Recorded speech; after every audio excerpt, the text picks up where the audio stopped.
Departamento de Ciências da Comunicação, FCSH-UNL.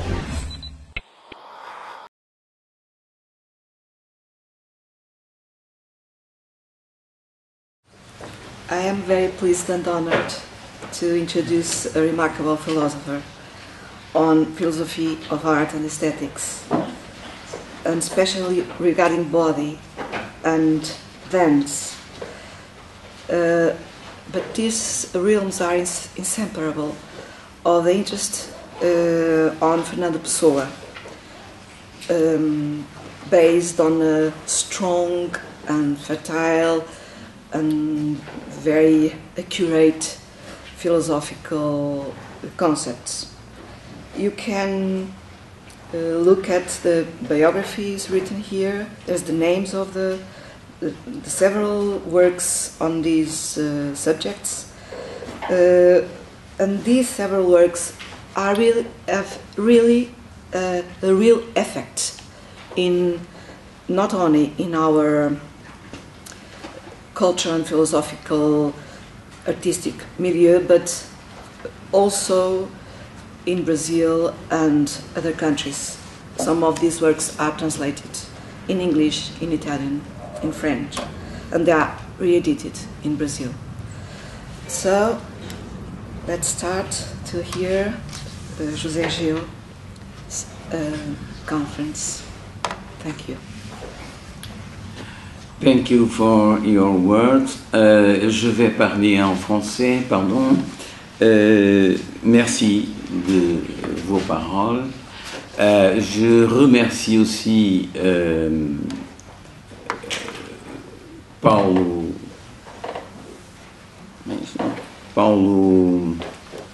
Monteiro. Bom, obrigado. Paulo Monteiro por me ter convidado. Eu vou fazer uma exposição sobre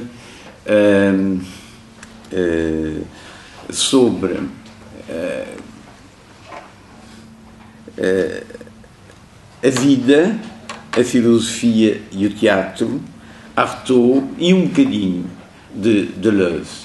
Não falarei de Derrida, e isto porque quando eu cheguei ao fim do Artaud já ultrapassava toda. Pardon, je parle en portugais, je me trompe. Je m'excuse. Je disais que le titre n'est pas celui qui est annoncé. Le titre est le suivant: le théâtre, la philosophie, la vie, Artaud et Deleuze. Il y aura très peu de Deleuze parce que j'avais tellement développé, commenté Artaud que ça a dépassé l'heure.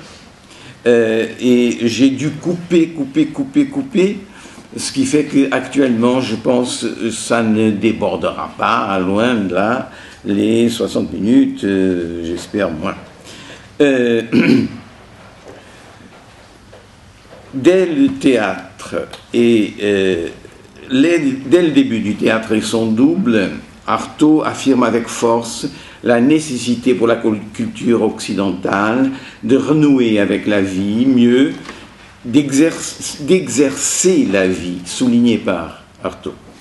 Contre notre idée d'un art et d'une culture séparée de la vie, séparation qui est à la base de l'effondrement général de notre civilisation, Artaud réclame des expressions culturelles et artistiques qui épousent et se confondent même avec la vie.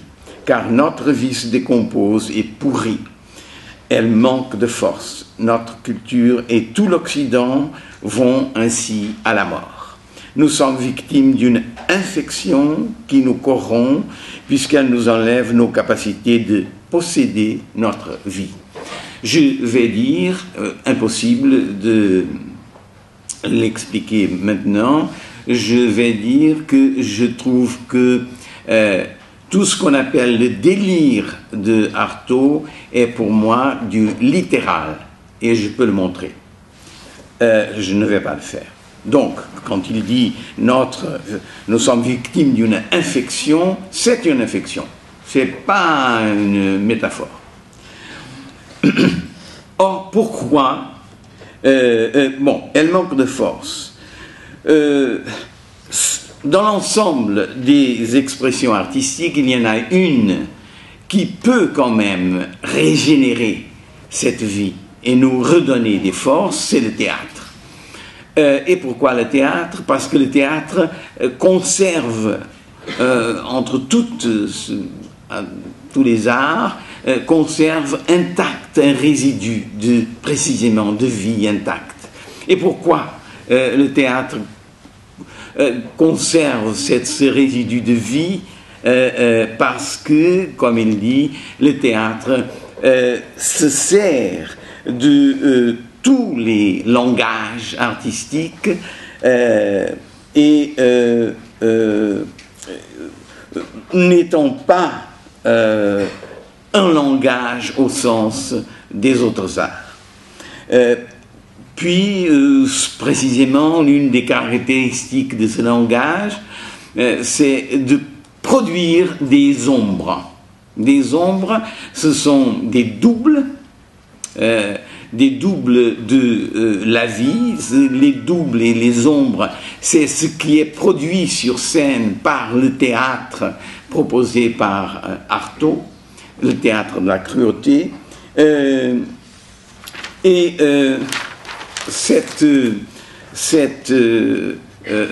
Ces ombres et cette production de théâtre va pouvoir avoir deux effets. Un effet négatif de destruction de la culture et de tout ce qui emprisonne, pour employer un mot de Leuzien, emprisonne la vie, mais qui est artaldien aussi, un effet positif qui est de pouvoir guérir le mal.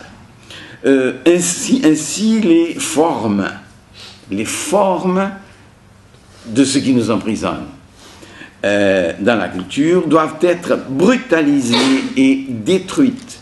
L'acteur peut le faire, rejoignant ce qui survit aux formes et produit leur continuation.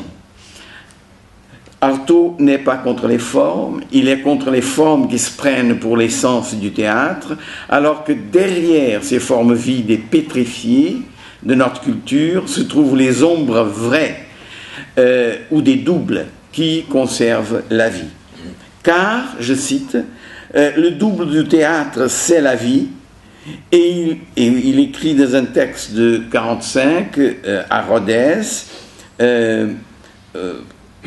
car si le théâtre double la vie double le vrai théâtre. Il y a donc dans l'essence même de la vie un mouvement qui reproduit les caractéristiques du théâtre, les conflits, les oppositions, les drames. Voilà qui fait du théâtre un art privilégié. Cependant, il ne faut pas oublier que l'on se trouve encore à un niveau pré-linguistique, c'est-à-dire pré-formel. La vie double le théâtre, non pas parce qu'elle reproduit le langage théâtral, mais parce qu'elle déploie dans son mouvement les tendances propres au théâtre. Quelles tendances? Les tendances du théâtre à doubler la vie nous renvoient en deçà des formes, aux forces et aux signes.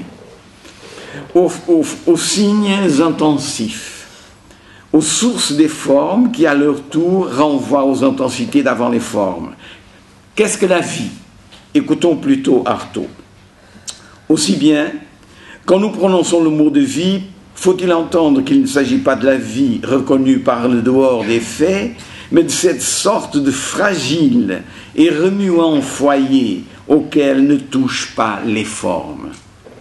Et s'il est encore quelque chose d'infernal et de véritablement maudit dans ce temps, c'est de s'attarder artistiquement sur des formes au lieu d'être comme des suppliciés que l'on brûle et qui font des signes sur leur bûcher. Fin de citation. Ce sont des forces donc. Mais pourquoi un théâtre de la cruauté? Pour répondre aux multiples critiques dont ce titre fut l'objet, Artaud s'en est longuement expliqué. Je cite: « J'aurais dû spécifier l'emploi très particulier que je fais de ce mot, cruauté, et dire que je l'emploie non pas dans un sens épisodique, accessoire, par goût sadique et perversion d'esprit, par amour des sentiments à part et des attitudes malsaines, donc pas du tout dans un sens circonstanciel. Il ne s'agit pas du tout de la cruauté vice, de la cruauté bourgeonnement d'appétit pervers et qui s'exprime par des gestes sanglants, mais au contraire d'un sentiment détaché et pur, d'un véritable mouvement d'esprit, lequel serait calqué sur le geste de la vie même. Fin de citation, lettre à Jean Paulhan, du 9-32. Faut-il dire alors que la cruauté exclut tout sans verser tout sadisme? Non pas, car la vie elle-même implique le mal, et l'irruption de la vie où la création se heurte à la matière, aux choses et aux êtres, si, je cite, puisqu'il est entendu que la vie, c'est toujours la mort de quelqu'un. Lettre sur la cruauté, à Jean Paulhan aussi. Mais ce n'est pas là le plus important. Ce qui définit la cruauté, c'est un déterminisme supérieur. Je cite, « Il y a dans la cruauté qu'on exerce une sorte de déterminisme supérieur auquel le bourreau suppliciateur est soumis lui-même et qu'il doit être, le cas échéant, déterminé à supporter. La cruauté est avant tout lucide, c'est une sorte de direction rigide, la soumission à la nécessité. » Fin de citation. Que veut dire Artaud? Deux choses surtout. D'abord, qu'il y a dans tout acte de vie, de création ou d'action, une nécessité implacable, une sorte de passage à l'acte ou à l'existence qui implique une rigueur cosmique, sans quoi il n'y aurait ni irruption de vie ni création. Dans toute volonté, il y a une cruauté. Je cite, et le théâtre dans le sens de création continue, d'action magique entière, magique c'est très important, on verra, obéit à cette nécessité. Il faudrait exposer ici certaines idées cosmologiques d'Artaud pour bien saisir ce qu'il entend par cruauté. Métaphysiquement parlant, comme il dit, le bien est un résultat, le mal est permanent. Le mal s'est imposé partout et tout acte de vie qui vient le troubler est une cruauté et une douleur. Je cite, « Tout ce qui agit est une cruauté. » C'est sur cette idée d'action poussée à bout et extrême que le théâtre doit se renouveler. Fin de citation. L'idée de théâtre de la cruauté s'intègre donc dans les vues cosmologiques d'Artaud. Je cite, « L'effort est une cruauté. L'existence par l'effort est une cruauté. » Enfin, à la cruauté de la création par le Dieu caché s'ajoute la cruauté de tout acte du bien. Tout est dit dans le texte suivant. Je cite, « Il y a dans le feu de la vie, dans l'appétit de vie, dans l'impulsion irraisonnée à la vie, une espèce de méchanceté initiale. Le désir d'éros est une cruauté puisqu'il brûle les contingences. La mort est cruauté, la résurrection est cruauté, la transfiguration est cruauté, puisqu'en tous sens et dans un monde circulaire et clos, il n'y a pas de place pour la vraie mort, qu'une ascension est un déchirement, que l'espace clos est nourri de vie et que chaque vie plus forte passe à travers les autres, donc les mange dans un massacre qui est une transfiguration et un bien. Ce n'est pas métaphorique pour Artaud, et pas pour moi non plus. Dans le monde manifesté métaphysiquement parlant, le mal est une loi permanente, ce qui est bien est un effort et déjà une cruauté surajoutée à l'autre. Fin de citation. Dans cette cruauté inhérente à la vie, tout mouvement est douleur. La vie est liée à la douleur et à la souffrance, puisque tout mouvement implique cruauté. Et puisque la pensée d'Artaud est moniste, la vie et la douleur traversent toutes les choses, le corps et l'esprit, le physique et le biologique. Un philosophe lecteur d'Artaud, Gilles Deleuze, a bien saisi cette espèce de douleur cosmique qu'il rapporte à sa propre théorie de la dramatisation de l'idée dont on a parlé. Je cite: « Lorsqu'Artaud parlait du théâtre de la cruauté, il le définissait seulement par un extrême déterminisme, mouvement de gravitation tournant et blessant, capable de toucher directement l'organisme, pure mise en scène sans auteur, sans acteur et sans sujet. Même le ciel souffre de ses points cardinaux et de ses constellations. » Différence et répétition. C'est pourquoi la cruauté est liée à la conscience, à l'extrême lucidité dans la douleur. Deuxièmement, il faut comprendre la cruauté liée à l'excès et à l'intensité de vie. D'une part, la précision et la rigueur implacable de tout acte de volonté, ce déterminisme supérieur, heurtent les contingences ordinaires. C'est le sens même de nécessité absolue, qui ne peut être que cruel et qui accompagne tout geste de l'acteur comme tout mouvement de la vie. On peut, je cite, on peut très bien imaginer une cruauté pure, sans déchirement charnel. Et philosophiquement parlant, d'ailleurs, qu'est-ce que la cruauté? Du point de vue de l'esprit, cruauté signifie rigueur, application et décision implacable, détermination irréversible, absolue. Fin de citation. L'intensité naît de cette rigueur et de la douleur qu'elle provoque. Par ailleurs, le déterminisme blesse et détruit les contingences de la vie comme faisant bouger la vie inerte, comme faisant bouger la vie inerte et pétrifiée de notre culture corrompue. La rigueur extrême de l'acte cruel contracte et intensifie les forces de vie qui portent l'acteur. Il y a une caractéristique du théâtre de la cruauté qu'il définit si essentiellement que tous les grands topics qu'il aborde en découlent naturellement. Mieux, tous les grands thèmes de la pensée d'Artaud, qui est une pensée systématique et cohérente, il y a deux pensées qui suivent, un dernier Artaud, mais ne se comprennent qu'au moyen de son action. Cet élément, c'est la magie. Si Artaud critique avec tant de force la soumission de l'acteur au texte et à la parole, c'est parce que le langage fige la vie, la sépare des corps et de l'existence réelle, créant des représentations artificielles qui contribuent au pourrissement général de la culture. Il faut construire un autre théâtre qui agisse directement sur les nerfs et le cœur, dépouillé de toute médiation. Or, un théâtre non du langage, mais du non-verbal, du pré-verbal, qui créera une poésie dans l'espace, expression récurrente, dépouillée de toute médiation. Un théâtre non du langage, je l'ai dit, utilisant tous les moyens d'expression sur une scène, comme la musique, danse, plastique, pantomime, mimique, gesticulation, intonation, architecture, éclairage et décor. Constamment, il est dit. Ce théâtre, qui doit s'adresser directement au sens, agit à travers des forces, réveille les énergies endormies du spectateur, transmet immédiatement le pouvoir de penser et d'agir d'un corps à l'autre. C'est un théâtre magique. Deux idées essentielles. D'abord, c'est par la magie qu'on atteindra, qu'on épousera et qu'on créera le vrai mouvement de la vie.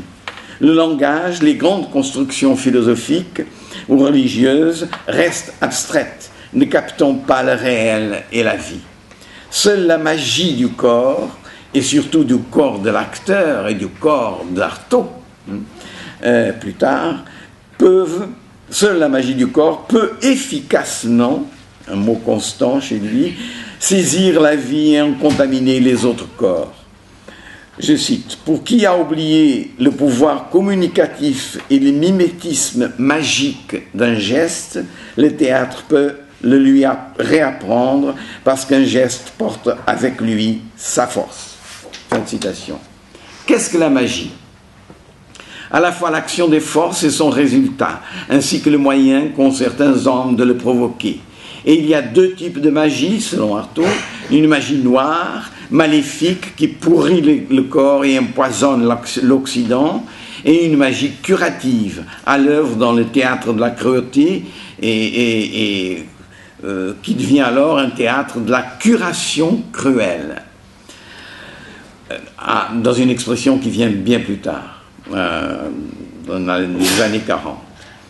Dans les deux cas, il s'agit de communication directe d'énergie entre deux entités ou substances hétérogènes qu'aucune sorte de causalité connue ne pourrait expliquer, entre l'esprit et le corps, entre le geste d'un acteur balinais, par exemple, du Bali, et le type d'expérience qu'il suscite chez le spectateur, comme si ce dernier avait subi l'effet d'une action réelle. Parce que toute médiation manque entre la cause et l'effet, tous deux substantiellement différents, la causalité magique se situe hors de la sphère de la raison. Et parce qu'elle établit une liaison immédiate, la magie amplifie la force. Par exemple, le théâtre de la cruauté emploiera des notions telles que le chaos, avec un grand C, la fatalité, des notions métaphysiques, je cite, qui portent avec elles leur énergie afin de retrouver en nous ces énergies qui, en fin de compte, créent l'ordre et font remonter le taux de la vie. Créer l'ordre parce que le théâtre suppose l'anarchie, comme nous allons voir. La force magique charrie une violence imparable qui force les corps et vainc tout obstacle. Par ailleurs, parce que l'action magique se déroule à une échelle microscopique, ce qui lui permet d'échapper à la répression du pouvoir institutionnel macro, elle est invisible et secrète. Artaud en est bien conscient. Dans de multiples textes sur le théâtre, il est question de magie et de sorcellerie, si bien que l'action d'un corps sur l'autre est avant tout magique, c'est-à-dire intense, immédiate, invisible et efficace. Si nous pouvons nous rapporter à Deleuze et aux particules virtuelles qu'un corps émet, des vibrations, et nous avons là une idée de comment cette action se fait. Si dans le théâtre et son double, il veut en finir avec le théâtre soumis à un texte préétabli et à la parole qui seule porte le sens, c'est pour créer une communication magique directe. Je cite, « Or, changer la destination de la parole au théâtre, c'est s'en servir dans un sens concret et spatial. C'est la manipuler comme un objet solide et qui ébranle les choses, dans l'air d'abord, ensuite dans un domaine infiniment plus mystérieux et plus secret, mais qui lui-même admet l'étendue. C'est ainsi que cette identification de l'objet du théâtre avec toutes les possibilités de manifestation formelle et étendue fait apparaître l'idée d'une certaine poésie qui se confond elle-même avec la sorcellerie. » Fin de citation. Artaud, c'est toujours dans le théâtre et son double. Artaud décrit très précisément ce que nous avons appelé ailleurs la parole-action, ce que Deleuze a appelé chez Artaud, le mot souffle. Parce qu'il y a toute une histoire de souffle, une technique des souffles dont je ne parlerai pas. Décrit très précisément ce que nous avons appelé la parole-action, celle qui agit par ses vibrations phonétiques et matérielles comme une chose. Citation, c'est sous cet angle d'utilisation magique et de sorcellerie qu'il faut considérer la mise en scène, non comme le reflet d'un texte écrit, mais comme la projection brûlante de tout ce qui peut être tiré de conséquences objectives d'un geste, d'un mot, d'un son, d'une musique et de leur combinaison entre eux. Cette projection active ne peut se faire que sur la scène et ses conséquences trouvées devant la scène et sur la scène. Et l'auteur, qui use exclusivement de mots écrits, n'a que faire et doit céder la place à des spécialistes de cette sorcellerie objective et animée. Fin de citation. La magie a encore deux effets majeurs. Elle réveille des forces endormies et, hypnotisant l'individu, débusque dans son corps les plus subtiles notions. Il faudrait ici l'expliquer. Comment? Parce que, dira-t-il, ces vibrations atteignent les organes les plus fins, les organes qui cachent les énergies de vie et les soulèvent et les libèrent. Il a, dans Aliéner l'acteur, dans 3 textes écrits pour être lus au Vieux-Colombier, etc., il y a tout cela, il l'explique de façon magnifique. La magie, donc, c'est soit la parole-action ou le geste-action du théâtre de la cruauté épouse dans son mouvement où il s'engendre lui-même en communiquant le sens même de son langage, c'est-à-dire de ses formes, mais des formes qui ont capté des forces et qui émanent maintenant des forces.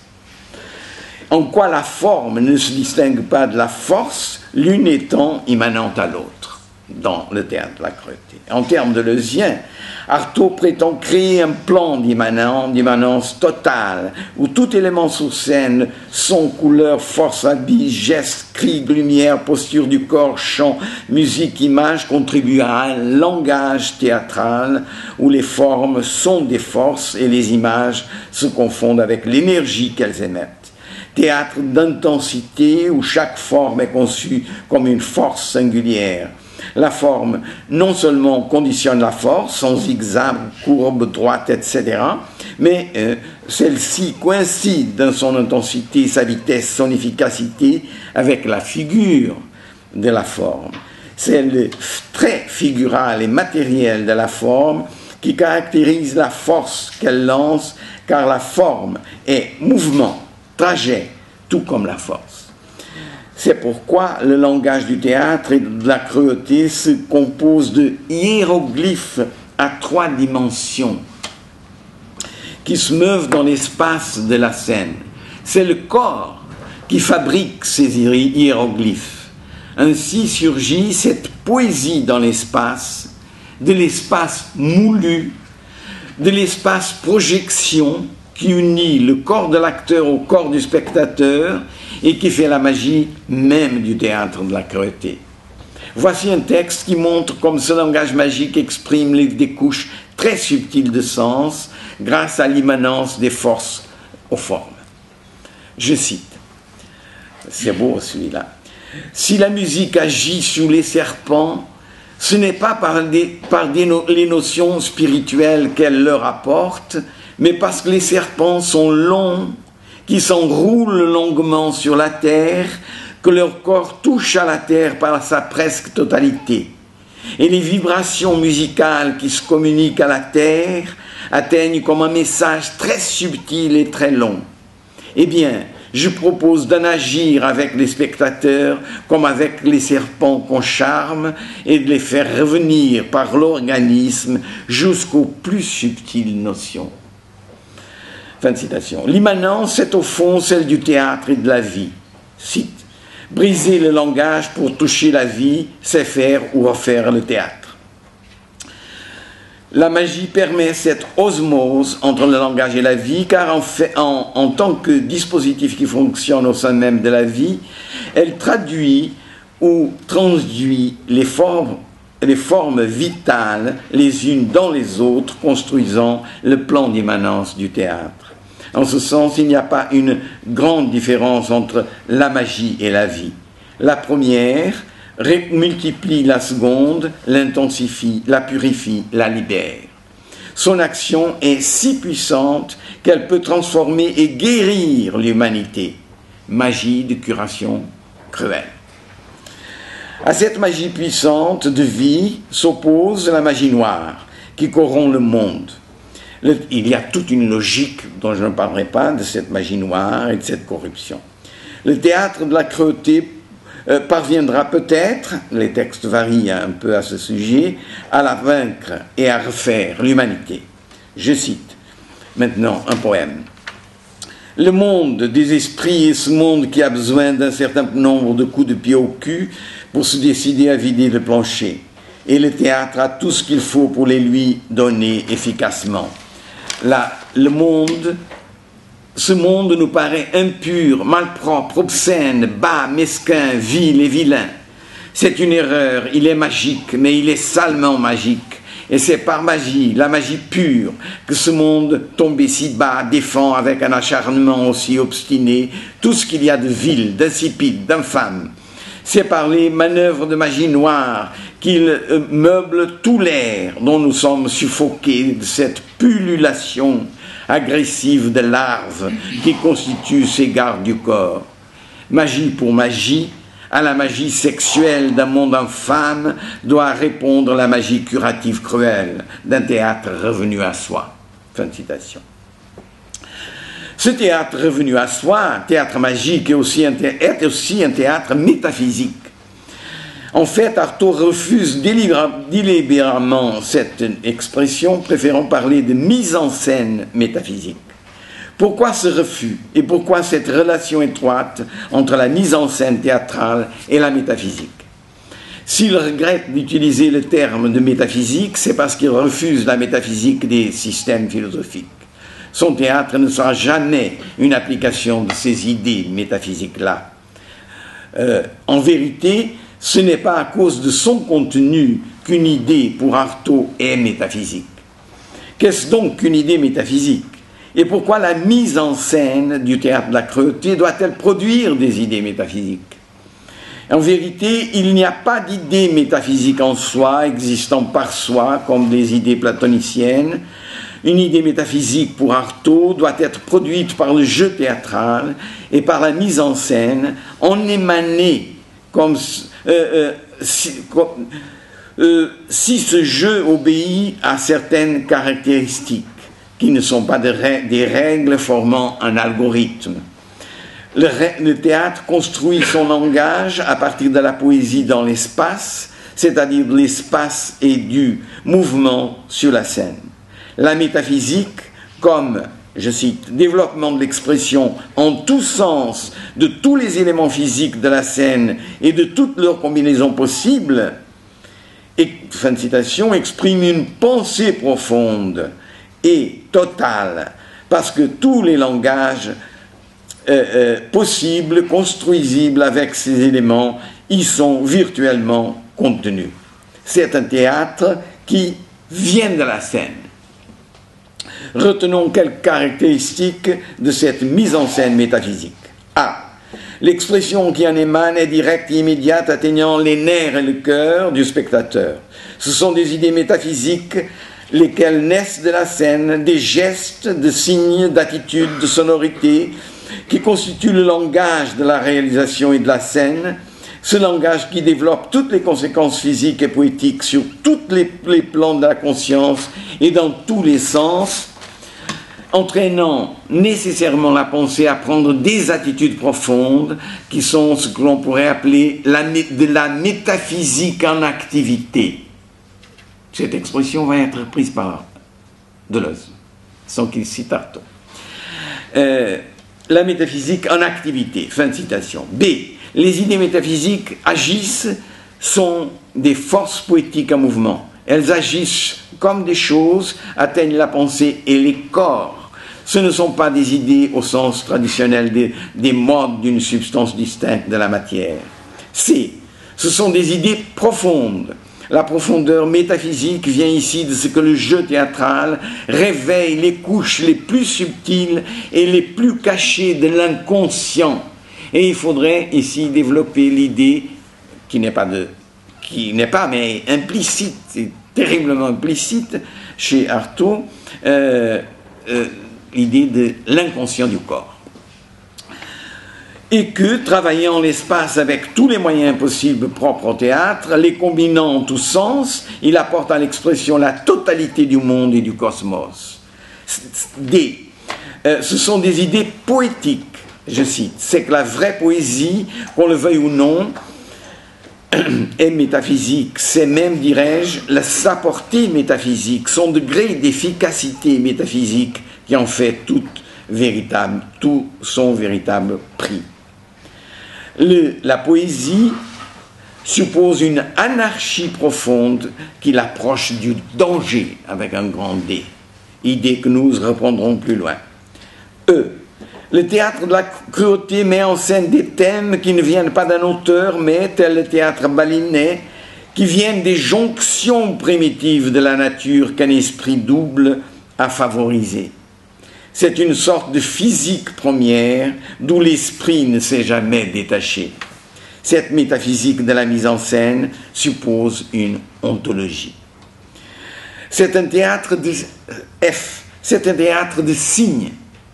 Dans l'admirable description du théâtre balinais, qui apparaît ainsi comme une espèce de version orientale du théâtre de la cruauté, Artaud insiste sur l'intellectualité permanente qui émane du langage, des gestes, des attitudes, des cris, de tout le matériel sensible mis en jeu par les balinais. Ce côté intellectuel et spirituel du théâtre balinais est agi, joué par les acteurs et les matériaux de la scène. L'esprit est incrusté dans les corps et dans le sensible. Je cite, « Cette idée de théâtre supprime toute possibilité de recours aux mots pour l'élucidation des thèmes et les plus abstraits. Et elle invente un langage de gestes fait pour évoluer dans l'espace et qui ne peuvent avoir de sens en dehors de lui. » Pourtant, à côté d'un sens aigu de la beauté plastique, ces gestes ont toujours pour but final l'élucidation d'un état ou d'un problème de l'esprit. Citons enfin ce texte, extrait encore de le texte sur le théâtre balinais. Il y a un bourdonnement grave de l'instinct dans ce théâtre, mais amené à ce point de transparence, d'intelligence, de ductilité, où elle semble nous rendre d'une manière physique quelques-unes des perceptions les plus secrètes de l'esprit. Les acteurs, avec leurs costumes, composent de véritables hiéroglyphes qui vivent et se meuvent.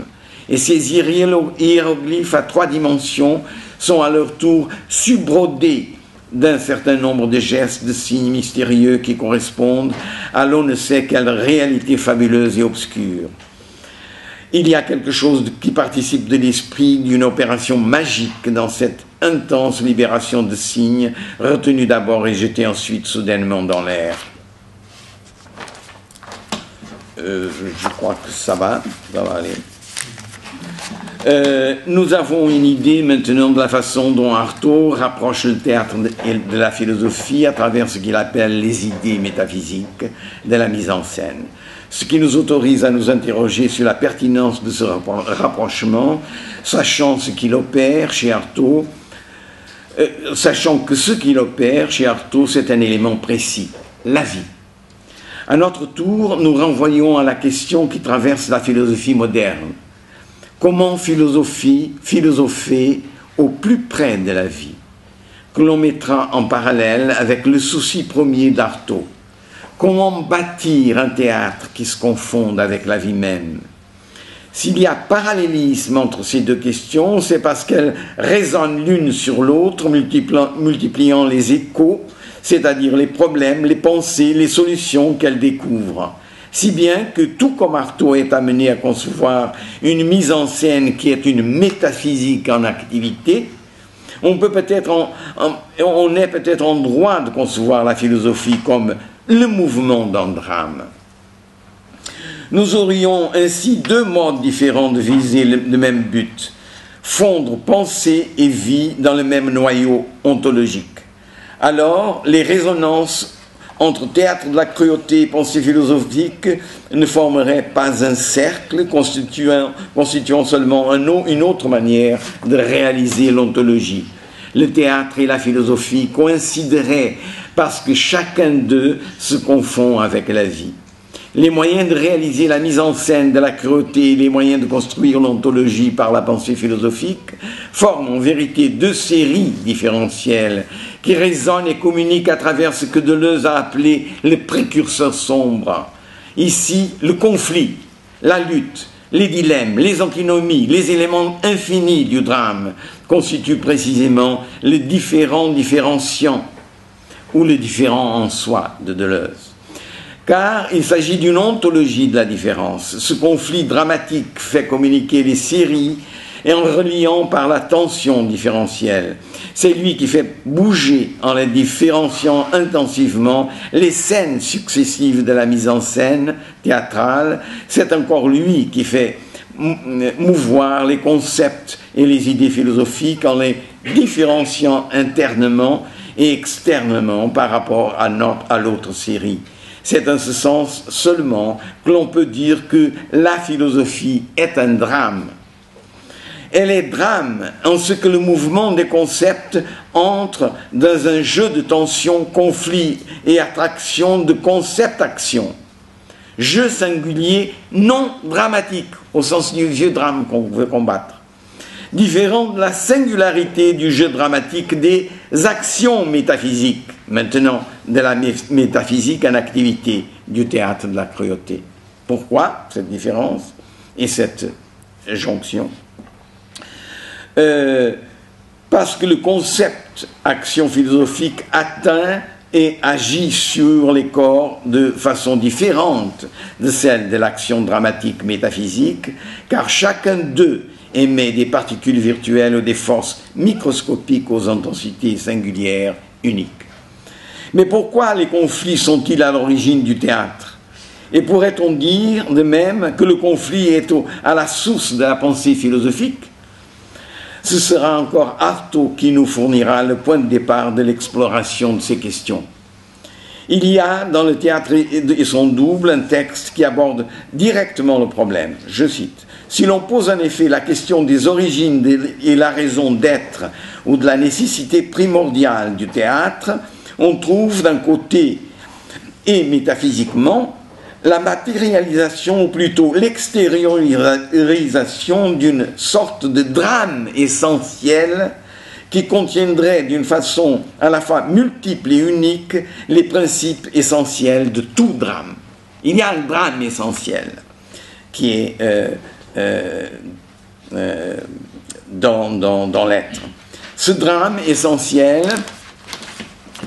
qui contient virtuellement tout drame affectif, vient après la création, elle-même sans conflit. Je cite: « Il faut croire que le drame essentiel, celui qui était à la base de tous les grands mystères, épouse le second temps de la création, celui de la difficulté et du double, celui de la matière et de l'épaississement de l'idée. L'idée s'épaissit en s'inscrivant dans la matière. Par la magie noire. Il semble bien que là où règne la simplicité et l'ordre, il ne puisse y avoir de théâtre ni de drame. Et le vrai théâtre naît d'une anarchie qui s'organise. Après des luttes philosophiques qui sont le côté passionnant de ces primitives unifications. » C'est extraordinaire, ce texte, n'est-ce pas? Fin de citation. Rappelons que ce texte s'insère dans un chapitre sur le théâtre alchimique, ce qui explique les références aux grands mystères. Rappelons que cette espèce de mythe cosmogonique parle d'une première création, puis d'une deuxième, où naît le conflit. Ce premier temps ne semble pas renvoyer à une origine ou à l'un où le même régnerait. Il est plutôt question de primitives unifications, au pluriel. Comment surgit le conflit et le drame dans un temps de primitives unifications où règne la simplicité et l'ordre? Il semble que le mythe cosmogonique d'Artaud suppose une impulsion irrépressible de l'être à créer et à s'exprimer, impulsion première de toute création, donc de la création première aussi. Dans un autre texte à propos du théâtre balinais, il écrit, cite: Dans ce théâtre, toute création vient de la scène, trouve sa traduction et ses origines dans une impulsion psychique secrète qui est la parole d'avant les mots. Ça va être repris par Deleuze encore. Il est immédiatement pertinent de passer du plan de la création théâtrale à celui de la création cosmique. Le théâtre s'instaure donc pour résoudre une anarchie qui éclate et défait l'ordre et la simplicité de la création première. On assiste alors à des luttes philosophiques, des conflits que le cosmos en ébullition nous offre d'une manière philosophiquement altérée et impure. Ce théâtre organise l'anarchie et cherche à résoudre les conflits. Comment? En réalisant le temps de l'immanence, le temps même de la première création sans conflit. Ce texte que nous citerons de suite autorise et confirme la lecture que nous faisons du mythe de l'origine du théâtre d'Artaud. Le premier temps de la création se rompt par l'irruption d'une impulsion imparable de l'être à s'exprimer. Le temps est le temps de l'immanence. Ce temps est le temps de l'immanence. L'immanence se défait parce que les conflits jaillissent, et ils jaillissent parce que surgit la bifurcation, concept de Whitehead, la séparation entre matière et esprit, entre le concret et l'abstrait, etc. Cette séparation est une apparence pourtant affirmée par les différentes philosophies qui luttent entre elles. Bref, le conflit virtuellement contenu dans la première création épouse, s'extériorise, se matérialise dans le second temps de la création, temps de la naissance du théâtre et de la philosophie.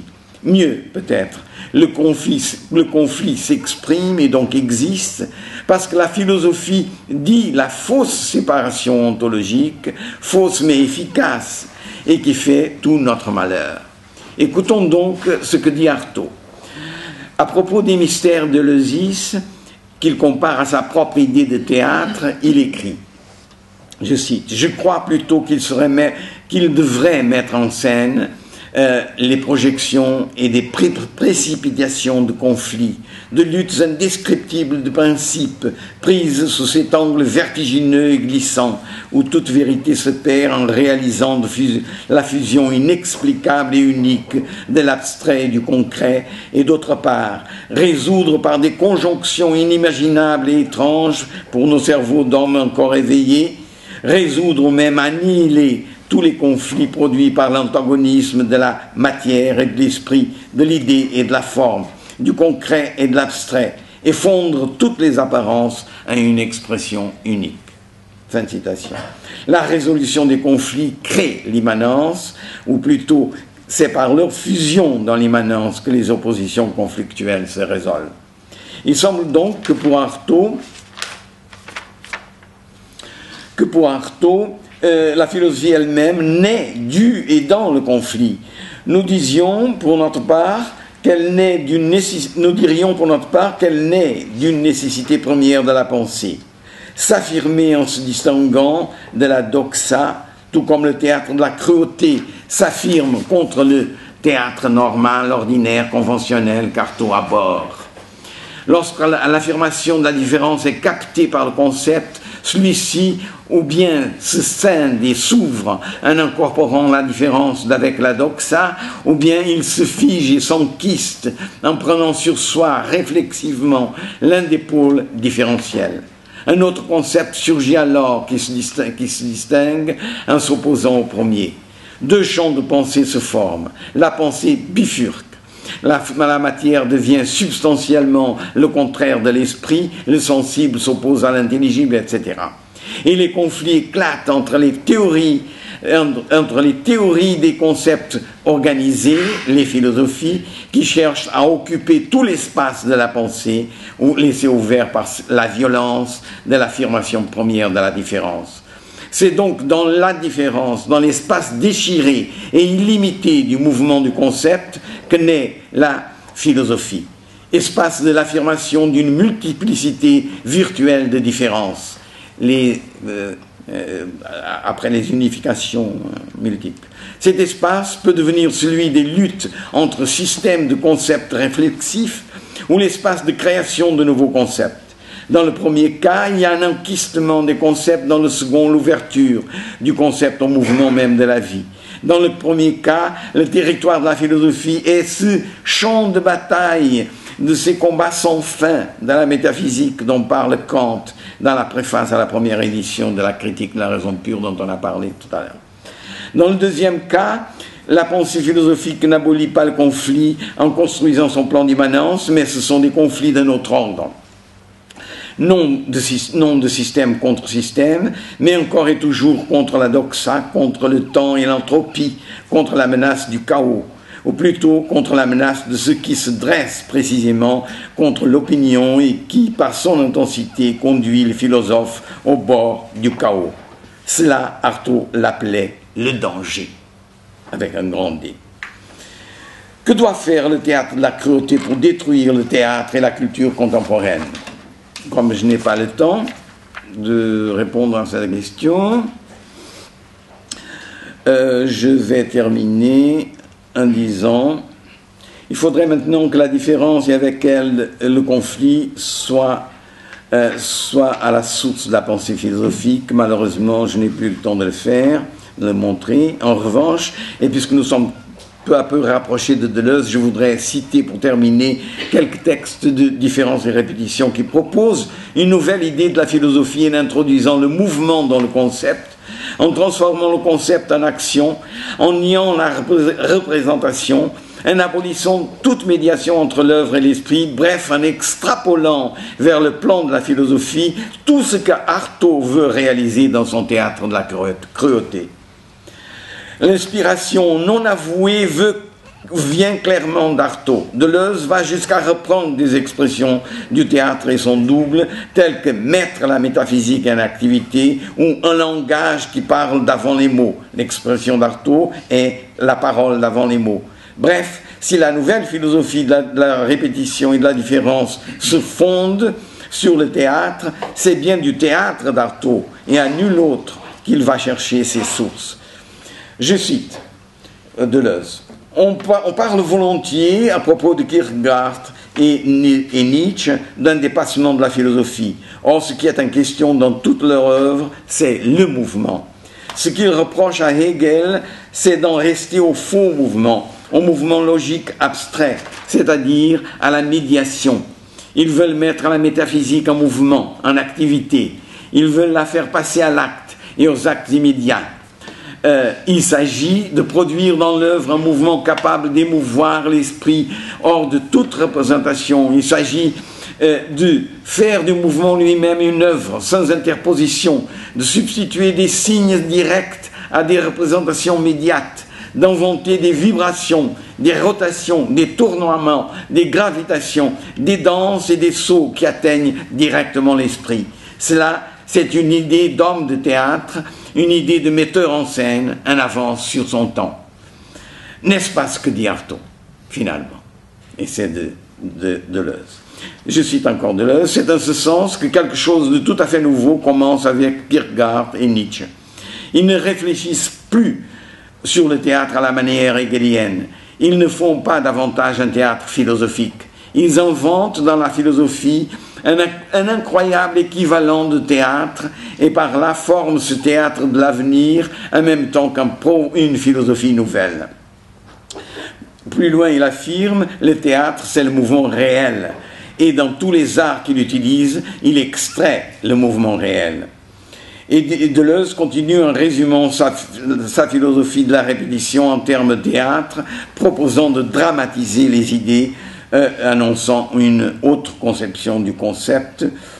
C'est une citation de Différence et répétition, de l'introduction.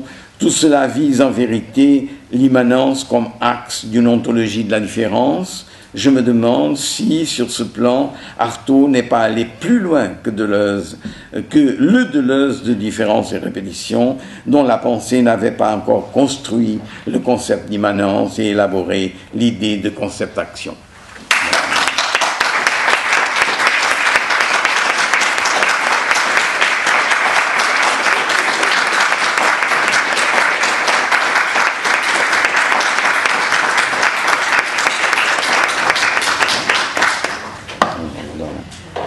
Thank you very much, Professor Sergio, for this brilliant conference paper. And I invite the audience to put the questions now, just now, because later it will be not possible. May I ask my question in English? My Yes. English is not as good as I remembered. You've given us the most lucid and inspiring answer to the question, what is the theater of cruelty? I want to add a second question. Where is the theater of cruelty? It's where? Où est-ce que le théâtre de la cruauté? La cruauté, cruelty. Yes. It starts with manifestos. Then there's a brief moment when Artaud tries to realize the theater of cruelty, which is a great failure. But then something interesting happens. The theater of cruelty starts its success in philosophy, starting with Deleuze. And to this day, to this room, the theater of cruelty becomes a name for a philosophical fantasy. Now, there's nothing wrong with philosophical fantasies, but I just would like you and all of us to reflect on how strange it is that one of the greatest failures in theater history becomes one of the greatest successes in the philosophy of theater. Well, may I answer you? I think it's not a failure. Okay. Because the théâtre de la cruauté is realized in the théâtre oriental, Baliné, immediately. And secondly, in the Artaud book, in a work, in the Artaud work, le théâtre de la cruauté changes. It's not this one I exposed. It's almost the same, but everything on the stage is concentrated and in the body of Artaud. It's a theater of the body, and then you say it's a fantasy. Well, then. Deleuze's philosophy, for example, Deleuze-Guattari's philosophy is a fantasy. Then I want you to prove it's a fantasy. And perhaps it's a beautiful fantasy, but not in the sense you gave to fantasy. I think it is a beautiful fantasy, but you know, Artaud knew nothing about the Balinese theater. Balinese theater was a perfect projection screen for his concept I think you haven't understood the real effect, the real action of two bodies, or two bodies in the théâtre de la cruauté. What is there is a magic relation. Or a magic relation, if you take anthropological descriptions,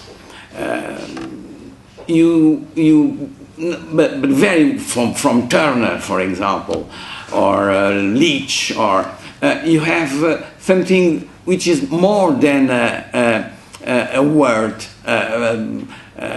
light word. It's something which has an efficiency, which has an action, an effect. If we don't understand what is magic, if you put magic in the epistemological field, out of science and out of reason, you don't understand magic. You don't understand le théâtre de la cruauté. No, Claire. It's just a response to this point, though. Yes? Okay.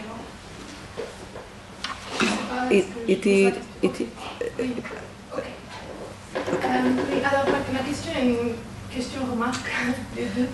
Ce qui m'a intéressé dans votre communication, c'est ce que j'ai bien compris, c'est que vous analysez à travers tout ce rapport entre philosophie et théâtre à travers la notion de conflit, en fait. Et je ne peux pas m'empêcher de penser que ce qu'on appelle la première interprétation philosophique du tragique chez Schelling opère justement ce rapport, en fait, établit un rapport entre théâtre, drame et philosophie à travers cette notion de conflit. Pour Schelling, c'est que dans la tragédie grecque, par exemple, ça signifie concrètement dans la tragédie grecque, il y a la mise en scène d'un conflit qui est entre nécessité et liberté, qui correspond à un problème philosophique qui est celui de la liberté humaine, qui oppose pour lui les grands systèmes philosophiques. Maintenant, ma question est par rapport à cette notion de conflit, et justement, par exemple, dans le modèle chirurgien, cette notion de conflit permet d'approcher théâtre et philosophie. Elle permet aussi de les différencier, parce que la mise en scène d'un conflit, en fait, est dans une certaine mesure, fait signe vers la résolution d'un conflit d'une certaine manière, mais la philosophie est là pour le penser, en fait, ce que le théâtre ne peut pas expliciter. Et donc ma question maintenant est, dans cette approche que vous avez fait entre philosophie et théâtre à travers la notion de conflit, est-ce qu'il y a encore de la place pour une distinction entre ce conflit qui a la source de la philosophie et le conflit dans le théâtre, le constitutif du théâtre? Là, il faudrait...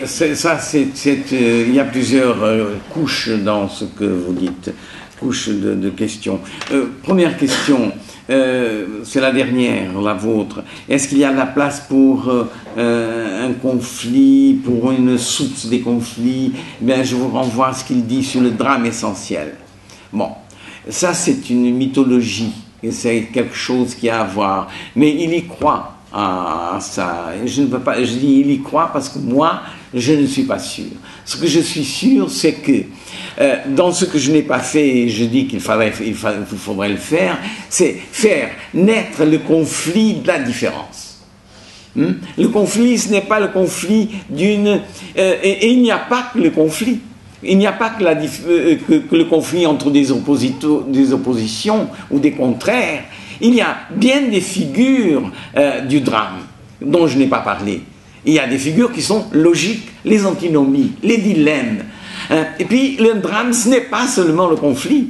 Je n'ai parlé que du conflit. Mais un drame, c'est la multiplicité de ce qu'on peut appeler on a appelé toujours les caractères, les personnages. N'est-ce pas? Et qui, après, ne sont pas des personnages. Aujourd'hui, on fait un théâtre sans personnages. Il y a donc la question du sujet, dont je n'ai pas parlé, mais qui est implicite. Je n'ai parlé que d'une chose simple, parce qu'il y insiste vraiment beaucoup dans le théâtre et son nom, et son double.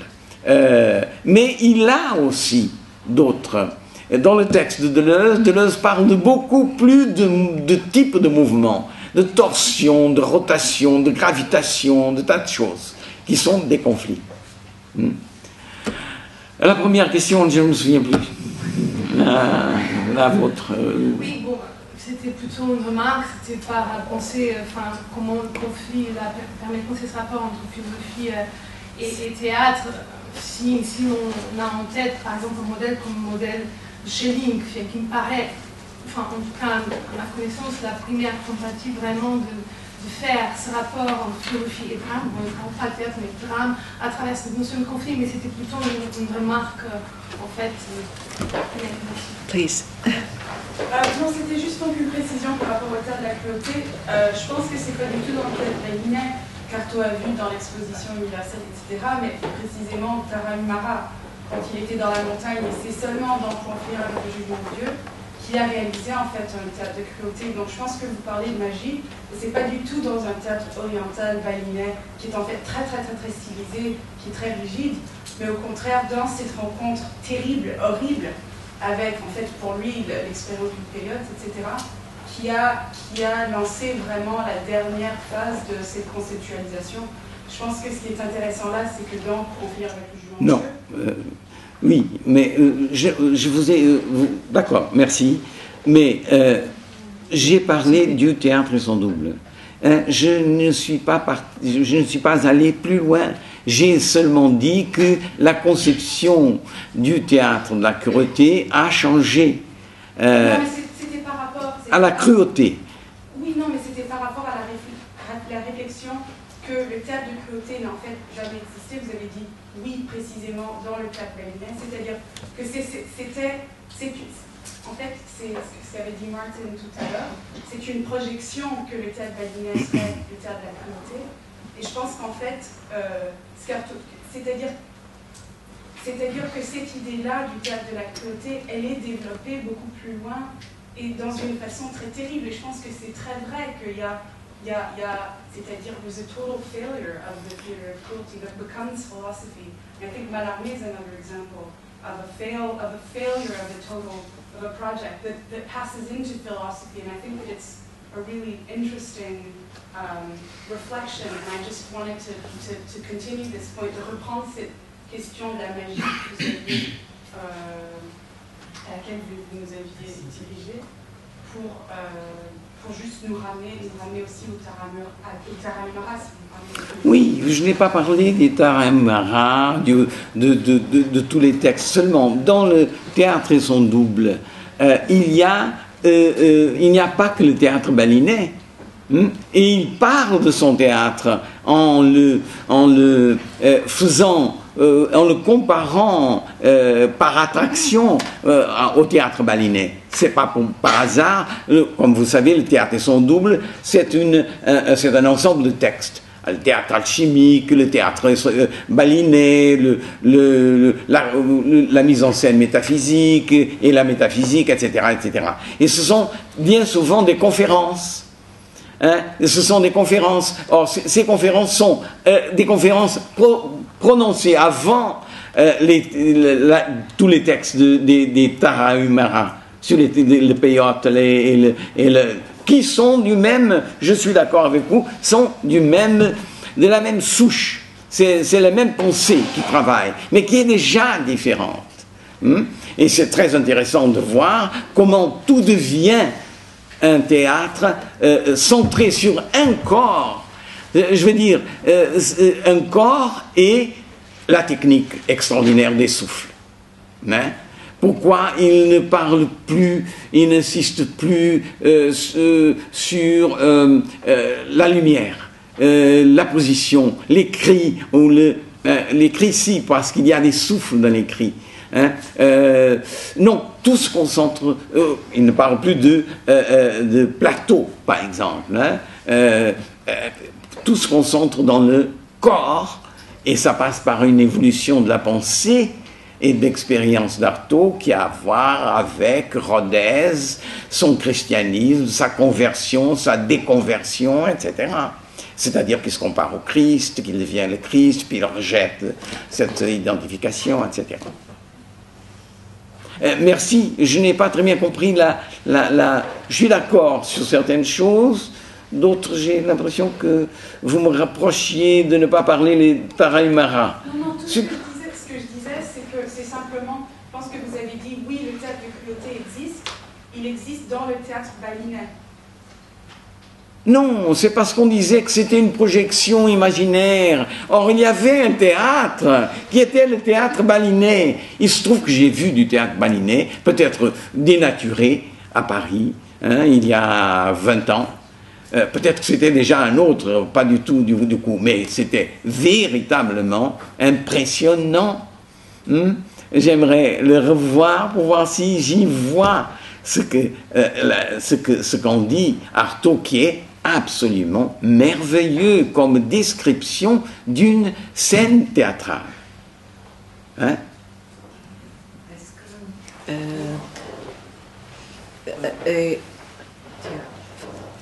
Primeiro o João Pedro, depois penso que foi isso. Eu vi o seu braço primeiro, portanto não sei. Depois a Ana, está bem? C'est juste une petite question. Ce qui concerne aussi le rapport entre philosophie et théâtre. Le but d'Artaud est d'annuler une certaine distance, toute espèce de médiation. Et ma question, en ce qui concerne Deleuze, et s'il est possible de se débarrasser de toute distance, par exemple quand on pense à l'empirisme transcendantal, par exemple. Très rapidement. Se débarrasser comment? Conceptuellement ou dans la pratique? Je vous renvoie immédiatement une idée sans médiation. Le devenir cafard de la métamorphose de Kafka. Il n'y a pas de médiation. Le terme médiation est rejeté par Artaud et rejeté par Deleuze, par les deux. d'accord. C'est juste la question, c'est si, même si on peut rejeter, par exemple, la notion de médiation, sans abolir la notion de distance, sans que la distance soit un genre... Mais c'est ça même la magie. Vous venez de définir la magie. C'est qu'on peut le faire à distance, sans médiation. C'est ça la magie. L'influence, l'action à distance, comme on dit, ces histoires magiques que la science méprise de façon terrible. Qu'est-ce que nous faisons là, en train de parler de la magie? Allons boire un coup. Anna. Oui, là on sait que Artaud a été très important du point de vue visionnaire. Et on parle, je me demande en ce moment si vous arrivez à retrouver Artaud sur des mises en scène plus contemporaines, c'est-à-dire après Artaud. Et disons que, est-ce qu'on pourrait trouver cette mise en acte d'Artaud chez Grotowski ou chez Fura Dalbaus? Et qu'est-ce qui peut devenir après tout cela? Est-ce qu'on peut caractériser ces manifestations artaudiennes chez, par exemple, ces deux exemples, et quoi après? Je n'en sais rien, il faudrait un metteur en scène pour le dire, parce que comme Artaud dit, ça vient de la mise en scène. Vous comprenez, quand on dit on n'a pas réalisé, l'impression que j'ai, c'est qu'on n'a jamais réalisé, comme dit, je suis d'accord, on n'a jamais réalisé de façon totale le théâtre d'Artaud. Alors, il faut savoir si on n'a pas réalisé parce que c'est irréalisable, ou si c'est par ignorance. Ignorance, par exemple, du système de souffle qu'il va chercher dans la Kabbale et qui est fantastique. Avec un souffle, hein, vous soulevez un organe. Mais Grotowski, il a trouvé ça, à travers la voix. Mais pas totalement. Hein, parce que cela, dans le système artaldien,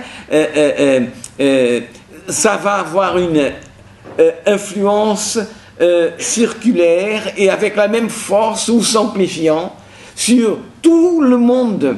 C'est-à-dire le fait même que Artaud s'est guéri et puis il écrit un poème où il dit, à la fin de sa vie même, les années 48 déjà, il a quelques poèmes où il dit je me suis guéri,